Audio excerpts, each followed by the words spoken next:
Ndabaramutsa bene data, ndabaramutsa muri gitondo aho muri hose muri uyu munsi Imana yashyizeho ngo twishime kandi tunezererwe.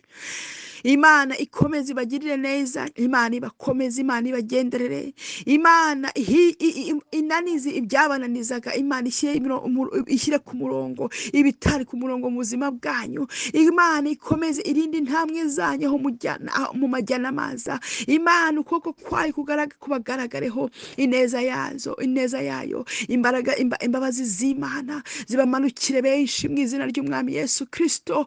Ndasengera buri muntu wese ahari hose ngo gukira yakire gukira, ari abarwayi indwara z'umubiri, abarwaye indwara z'abadayimoni, abarwaye indwara zitandukanye, mwakire gukira.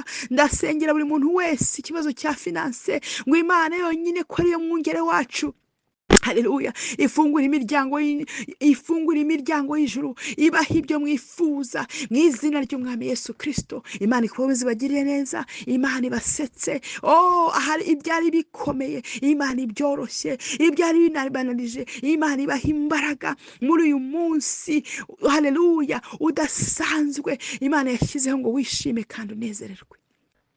Ibyari bibateye ubwoba nimuhumure, haleluya, Imana iri kumwe namwe kandi bafitiye imigambi myiza.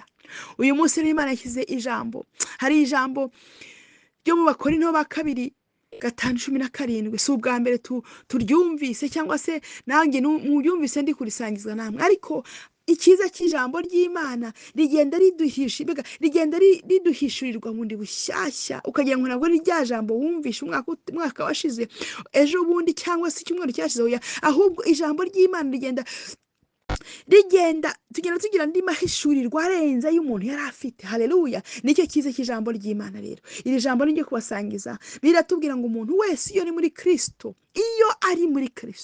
haleluya, ni umuntu uri muri Kristo, ngo aba ari icyaremwe gishya, ibya kera biba byarashize, haleluya, ngo dore byose biba bihindutse bishyashya. Bene data, nkuko nabwiye ubushize, iri jambo niryo ryahinduye ubuzima bwanjye, haleluya, iri jambo niryo ryahinduye ubuzima bwanjye. Ntabwo ari uko abantu baje bandambika ibiganza, ntabwo ari uko nagiye muri deliverance hirya no hino, no, iri jambo nararyakira ko narinzi aho Imana yari imvanye, haleluya, narinzi umwijima narindimo, haleluya, mwita urumuri, narinzi urupfu narindimo ndwita ubuzima, ariko Imana iraza iramfata inkura aho hantu, maze iravuga ati umuntu wese rero uri muri Kristo, haleluya, ntabwo ari umuntu uri mu isi, ntabwo ari umuntu uri mu byaha, ntabwo ari umuntu, ni umuntu uri muri Kristo, ngo abaye icyaremwe gishya. Bene data, ngo ibya kera bivuga wa mwijima, rwa rupfu, ibintu byose bya kera, za karande, bya bintu